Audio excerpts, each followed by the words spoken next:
మిత్రులారా నమస్తే. నీషే ఫిలాసఫీకి చెందినటువంటి మూడో ఎపిసోడ్లోకి ఇప్పుడు వచ్చాము. రెండో ఎపిసోడ్లో మనిషి వ్యక్తిత్వం యొక్క మూడు రూపాంతరాల గురించి చెప్పుకున్నాం కదా. దాన్ని కొంచెం క్లుప్తంగా వివరించాను. ఇంకా కొంచెం వివరంగా చెప్పాల్సినటువంటి అవసరం ఉంది. వీలైతే చెబుతానన్నాను. చెప్పమని చాలామంది మిత్రులు ఫోన్ చేసి కూడా అడిగారు. సో ఇప్పుడు మనిషి వ్యక్తిత్వము లేదా చైతన్యానికి సంబంధించి ఆ స్పిరిట్కి సంబంధించినటువంటి మూడు రూపాంతరాల గురించి కొంచెం వివరంగా మాట్లాడుకుందాం. కానీ వీలైనంత క్లుప్తంగానే ఎపిసోడ్ని ముగిద్దాం. ఇది చాలా నీషే ఫిలాసఫీలో చాలా విలువైనది, చాలా చైతన్యవంతమైంది, చాలా ప్రముఖమైనటువంటిది ఈ పార్టు, ఈ మూడు రూపాంతరాలు అనేటటువంటిది. ఒకటి ఒంటి దశ, రెండు సింహం దశ, మూడు బాలుడి దశ. ఒకటి సఫరింగ్కి, రెండు రిజెక్షన్కి, మూడు క్రియేషన్కి సింబల్గా ఈయన చెప్పాడనమాట. సో ఇక్కడ నీషే గురించి మనం చెప్పుకునేటప్పుడు నేను యువకులతో ముడిపెట్టాను. యువకుడా నువ్వు ఒంటెవా, సింహానివా, బాలుడివా అని ఎందుకు అడిగానంటే, చైతన్యం ఉన్నవాడు యువకుడు. వృద్ధుడు కావచ్చు, స్త్రీ కావచ్చు, పురుషుడు కావచ్చు, బాలుడు కావచ్చు, యువకుడు కావచ్చు. చైతన్యం లేనివాడు యువకుడైనా వృద్ధుడితో సమానం. కాబట్టి చైతన్యం ఉన్నటువంటి మనిషి గురించి మాట్లాడుతున్నాడు. Man is not a goal, he's a bridge అన్నాడు. బ్రిడ్జ్ అంటే ఒకవైపు యానిమల్, మరోవైపు సూపర్ మ్యాన్.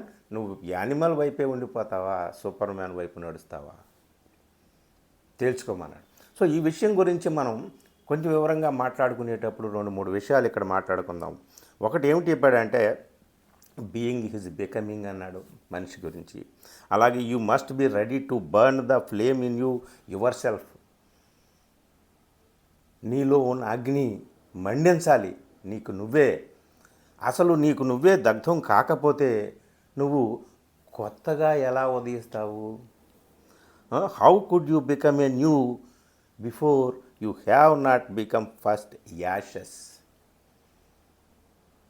తగలబడి బూడిదైపోతే నిన్ను నువ్వు తగలబెట్టుకుంటే ఆ బూడిద నుంచి, ఆ భస్మం నుంచి నువ్వు కొత్తగా ఉదయిస్తావు అని చెప్పాడనమాట. అలాగే how he who cannot obey himself will be commanded.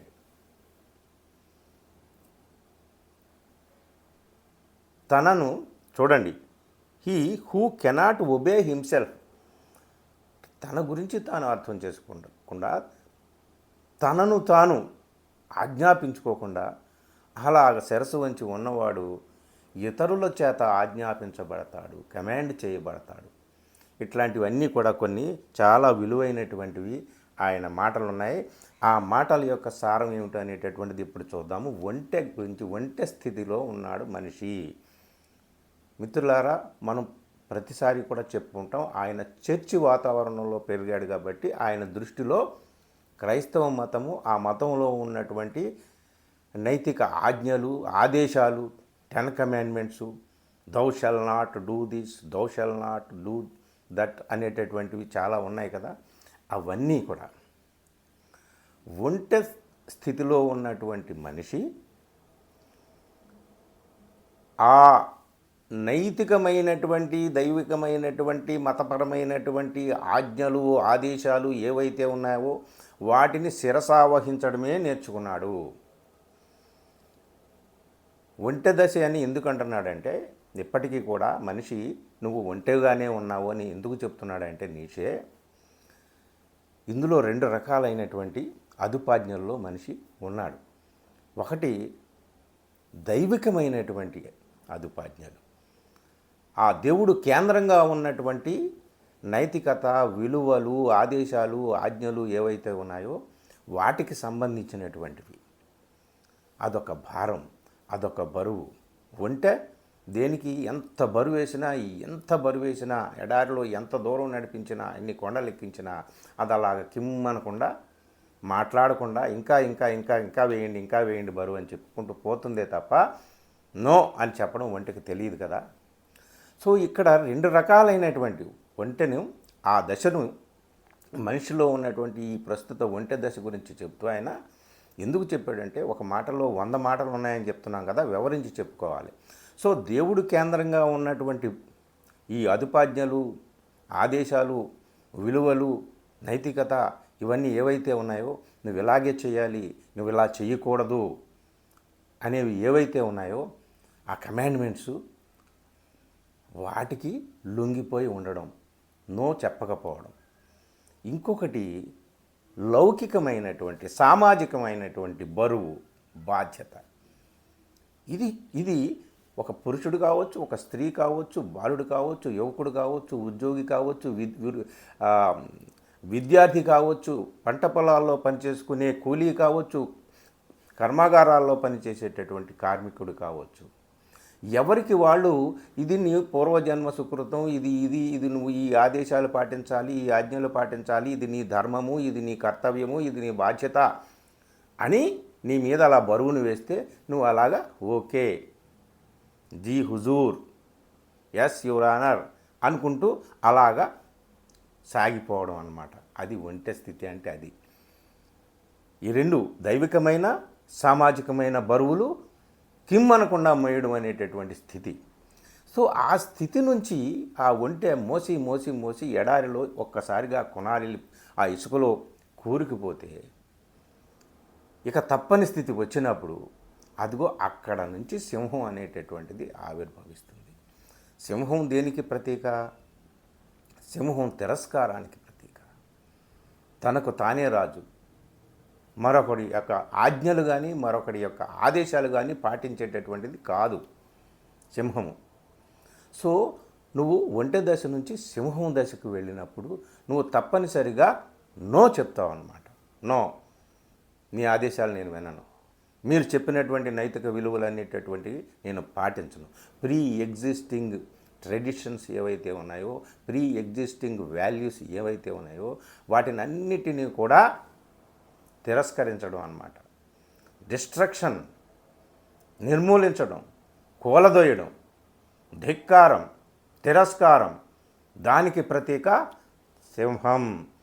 So ఒంటె దశ నుంచి సింహం దశలోకి రావడం అనేటటువంటిది ఏమిటయా అంటే, అంతకుముందు ఉన్నటువంటి తనకు సంకెళ్ళుగా మారినటువంటి, కాంతి లోకాల వైపు పయనించడానికి మనిషిని చుట్టివేసినటువంటి, బంధించి వేసినటువంటి సమస్త విలువల్ని చిన్నాభిన్నం చేసుకొని అన్నిటినీ కూడా నో చెప్పడం అన్నిటికీ. ఇక్కడ నీషే గురించి చెప్పుకోవాల్సిన ఒక గొప్ప పాయింట్ ఏమిటయా అంటే, డిస్ట్రక్షన్, గతాన్ని డిస్ట్రక్ట్ చేయమని దానికి సింబల్గా సింహాన్ని చెప్పాడు. కానీ ఆ డిస్ట్రక్షన్ అనేటటువంటిది ఒక రక్తపాతంతోనో ఒక హింసతోనో కూడుకున్నది కాదు.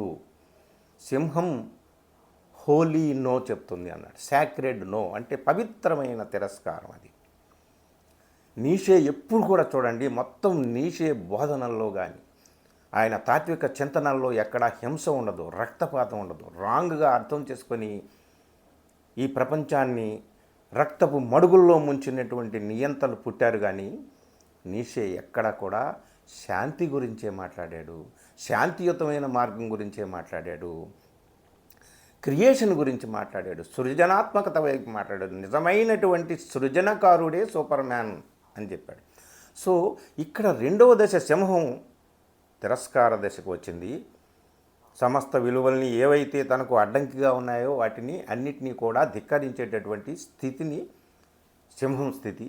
కానీ సింహము తన పాత విలువలన్నింటినీ కూలదోస్తుంది, కానీ తనకు అడ్డంకిగా ఉన్న సమస్త బంధనాల్ని చిన్నాభిన్నం చేసేస్తుంది, కానీ కొత్త విలువల్ని క్రియేట్ చేయదు. సింహం అంతవరకే సింహం పని.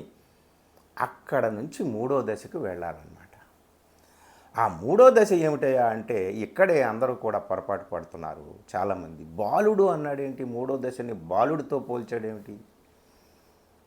ముందే చెప్పాను, వయసు అనేటటువంటిది నీషే దృష్టిలో లేదు. వయసుతో ఏ మాటల్ని మనం కొలవకూడదు.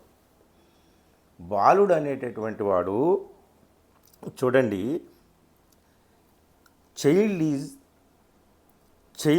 For the child creation is part of it's nature అంటాడు. చైల్డ్ని సింబల్గా ఎందుకు తీసుకున్నాడయ్యా అంటే, క్రియేషన్ అనేటటువంటిది ఆ బాలుడిలో ఒక అంతర్భాగము. బాలుడు అంటే చిన్న పిల్లవాడు అని కాదు అర్థం. స్వచ్ఛమైనటువంటి, స్వేచ్ఛను కోరుకునేటటువంటి, అప్పుడే కళ్ళు తెరిచినటువంటి, లోకాన్ని అప్పుడే కొత్తగా చూస్తున్నటువంటి బాలుడు ఏమిటయా అంటే అతనికి కల్మషాలు తెలియవు, అతనికి కుతంత్రాలు తెలియవు, అతనికి యుద్ధాలు తెలియవు, అతనికి ద్వేషాలు తెలియవు, మోసాలు తెలియవు. అతనంతా కూడా కొత్తగా ప్రారంభిస్తాడు. నువ్వు ఎప్పుడైతే ఒంటె దశ నుంచి సింహం దశలోకి మారి సింహం నుంచి బాలుడిగా మారావో ఆ బాలుడే సూపర్ మ్యాను. బాలుడంటే క్రియేటివిటీలో బాలుడిని మించినోడు లేడు అని చెప్తూ ఆయన ఏమంటాడంటే ఒక ఉదాహరణ కూడా చెప్తాడనమాట. When a child stacks after blocks then he knocks it to the ground. It's not out of malice towards creation but out of desire towards create something new. పిల్లవాడు చిన్న చిన్న చిన్న చిన్న బ్లాక్స్ పెట్టుకుని ఇలా ఇల్లులాగా కడతాడు, ఒక కోటలాగా కడతాడు. కట్టిన తర్వాత మళ్ళీ కూలదోసేస్తాడు. ఎందుకు కూలదోసేస్తాడు? డిస్ట్రక్షన్ కాదు అది. డిస్ట్రక్ట్ చేయడం కోసం ఆ పని చేయలేదు. విధ్వంసం అతని పని కాదు. అతనికి మళ్ళీ కూలదోసి మళ్ళీ కొత్తగా నిర్మించాలని, మరింత కొత్తగా నిర్మించాలని. అది క్రియేటివిటీ. ఆ క్రియేటివిటీ ఉన్నటువంటి వాడు మొత్తం మానవుడు సృష్టించినటువంటి సమస్త కల్మషాలకి దూరంగా ఒక పిల్లవాడిలాగా సూపర్ మ్యాన్ ప్రారంభమవుతాడు. వాడు మొత్తం సమస్తం మానవాళి ఇప్పటి వరకు నిర్మించుకున్నటువంటి అడ్డంకుల్ని, సంకెళ్ళని, అంధకారాలని అన్నింటినీ కూడా కూలద్రోసి కొత్తగా ఒక నిర్మాణం చేపడతాడు. వాడే సూపర్ మ్యాన్. దాన్ని బాల్య దశగా పోల్చాడనమాట. మిత్రులారా, ఇదంతా చెప్తూ ఆయన ఒంట దగ్గరకు వచ్చేటప్పుడు, సింహం దగ్గరకు వచ్చేటప్పుడు డ్రాగన్తో ఫైట్ చెప్తాడు. డ్రాగన్ ఏమిటి? డ్రాగన్ అంటే నీ మీద ఏ బరువు మోపి నిన్ను బానిసగా మార్చేసిందో, ఏ నైతిక విలువల పేరు చెప్పి, ఏ దైవిక ఆదేశాల పేరు చెప్పి, ఏ మానవీయ ఆదేశాల పేరు చెప్పి, ఏ ధర్మశాస్త్రాల నీతులు చెప్పి నిన్ను బానిసగా మార్చిందో అది డ్రాగన్. దాన్ని కొంతమంది, ఆ డ్రాగన్ని కొంతమంది దేవుడు అన్నారు. ఇదిగో కొంతమంది నీకు కనిపించకుండా నిన్ను బానిసగా మార్చేస్తున్నటువంటి సమస్త ఆదేశాలు, ఆజ్ఞలు అన్నీ కూడా డ్రాగన్తో సమానం అని కొంతమంది చెప్పారు. ఆ డ్రాగన్తో ఫైట్ చేసేటటువంటిది సింహము. ఫైట్ చేసేసిన తర్వాత అప్పుడు బాలుడు, అప్పుడు సూపర్ మ్యాన్ ఆవిర్భవిస్తాడు. ఇది మిత్రులారా, నేను యువకుడా, నువ్వు ఒంటెవా, సింహానివా, బాలుడివా? ఇక్కడ ఫైనల్గా నేను చెప్పేది ఏమిటంటే యువకులకు ముఖ్యంగా నువ్వు ఈ 3 దశల్లో ఏ దశలో ఉన్నావు నీకు తెలుసుకోలేకపోతే, అసలు ఈ 3 దశలు ఉన్నాయని తెలుసుకోలేకపోతే, ఈ 3 దశల్లో నువ్వు ఏ దశలో ఉన్నావో పోల్చుకోలేకపోతే నువ్వు ఇక ఒక్క అడుగు కూడా ముందుకు వేయలేవు. నీ వికాసం వైపు, నీ ప్రగతి వైపు, నీ ప్రోగ్రెస్ వైపు, నిన్ను నువ్వు నిర్మించుకునేటటువంటి ప్రగతి పథం వైపు ఒక అడుగు కూడా ముందుకు వేయలేవు. కాబట్టి యువకులు ముఖ్యంగా అర్థం చేసుకోవాలన్నమాట. నేను ఇప్పుడు ఒంటె దశలో ఉన్నానా, లేదా నో చెప్తున్నానా? అది కూడా సాక్రెడ్ నో, నాట్ డిస్ట్రక్టివ్. అది పవిత్రమైనటువంటి తిరస్కారం. లేదు, నేను అంగీకరించిన దీన్ని, ఈ విలువలు కరెక్ట్ కాదు, మీరు చెప్తున్నటువంటి ఆదేశాలు, ఆజ్ఞలు కరెక్ట్ కాదు, నేను కొత్త దానికోసం చూస్తున్నాను, నన్ను నేను సింహంలా మార్చుకుంటాను అని చెప్పాడే, అట్లాంటి వాడు యువకుడు. నువ్వు సింహం దశలో ఉన్నావా? నువ్వు సింహం దశలో, ఒంటె దశలో ఉంటే సింహం దశలోకి వెళ్ళాలి. సింహం దశలో ఉంటే బాలుడి దశలోకి వెళ్ళాలి. బాలుడు అంటే it is a symbol of creation, new creation. ఈ మొత్తం ప్రపంచాన్ని కొత్తగా నిర్మించేటటువంటి సూపర్ మ్యాన్. సో ఆ దశకి అంటే నువ్వు ఉద్యోగం చేస్తుంటే, లేదా చదువులో ఉంటే, లేదా మరొక కర్మాగారంలో పనిచేస్తుంటే, ఆఫీసులో పనిచేస్తుంటే, ఎక్కడ నువ్వు ఉంటే అక్కడే నిన్ను నువ్వు ఒంటెగా ఉన్నావో, సింహంలా ఉన్నావా లేదా సూపర్ మ్యాన్ దశలోకి పయనించేటటువంటి స్థితిలో ఉన్నావా పోల్చుకోవాలి అని చెప్తున్నాడు అనమాట నీషే. ఇది ఒంటెవా సింహానివా బాలుడివా అంటే ఒంటె సింహం బాలుడు ఈ మూడే దశల్లో ఏ దశలో నువ్వు ఉన్నావో గుర్తించినప్పుడే నువ్వు తప్పనిసరిగా నిన్ను నువ్వు నిర్మించుకోగలుగుతావు, రీబిల్డ్ చేసుకోగలుగుతావు నిన్ను నువ్వు, లేకపోతే కుదరదు. డ్రాగన్ నీ పక్కనే ఉంటుంది, నీ వెనక ఉంటుంది, నీ ముందు ఉంటుంది. డ్రాగన్ని గుర్తించు, ఆ డ్రాగన్తో ఫైట్ చేయాలి. నువ్వు ఒంటెలా ఉంటే కాదు, సింహంలా మారాలి. డ్రాగన్తో ఫైట్ చేసి you have to kill the dragon. After killing the dragon you have to become a child. Child is the symbol of creation. So అప్పుడు కొత్త విలువల్ని నిర్మించడానికి నువ్వు నడుం కట్టుకుంటావు యువకుడు. అందుకని యువకుల కోసం ఉద్దేశించి నేను ఈ వీడియో చేశాను. తప్పనిసరిగా మిత్రులారా, యువకుడు అంటే చైతన్యం ఉన్నటువంటి వాడు. 100 సంవత్సరాల వృద్ధుడైనా సరే యువకుడే చైతన్యం ఉంటే, స్త్రీ అయినా పురుషుడైనా ఎవరైనా సరే. మిత్రులారా, ఇది నీషే చెప్పినటువంటి 3 రూపాంతరాల్లో అతి కీలకమైనటువంటి పార్టు ఈ ఒంటె సింహము బాలుడు అనేటటువంటి 3 రూపాంతరాల విషయం. ఈ వీడియో మీకు నచ్చితే తప్పనిసరిగా నీషేకి సంబంధించినటువంటి పుస్తకాలని ఏదో 5-6 నిమిషాలు 10 నిమిషాలు వీడియో వినడం కాదు, పుస్తకాలు తెప్పించుకొని మీకు అందుబాటులో ఉన్నటువంటి పుస్తకాలు ఇంగ్లీష్ చదవగలిగితే ఇంకా మంచిది, లేదా తెలుగులో 1-2 పుస్తకాలు అందుబాటులో ఉన్నాయి, అవి తెప్పించుకోండి. నేను ఆల్రెడీ చూపించాను కాబట్టి ఈ వీడియో మీకు నచ్చితే మిత్రులకు షేర్ చేయండి. అలాగే మరిన్ని ఎపిసోడ్స్ ముందు నీషే గురించి, మరికొంతమంది మహోన్నత తత్వవేత్తల గురించి, గొప్ప గొప్ప రచయితల గురించి, అద్భుతమైనటువంటి పుస్తకాల గురించి, మానవ ప్రపంచాన్ని మహోన్నతమైనటువంటి దిశగా నడిపించాలని కలలు కన్న వాళ్ళ గురించి, వాళ్ళ ఆలోచనల గురించి, వాళ్ళ భావజాలాల గురించి మనం ముందు తెలుసుకుందాం. మిత్రులారా, నా ఛానల్ని మాత్రం తప్పనిసరిగా సబ్స్క్రైబ్ చేయండి. ఈ వీడియోని ఇతర మిత్రులకు షేర్ చేయండి. మీ విలువైనటువంటి కామెంట్స్ కూడా నాకు చేయండి, సలహాలు ఇవ్వండి. Thank you very much.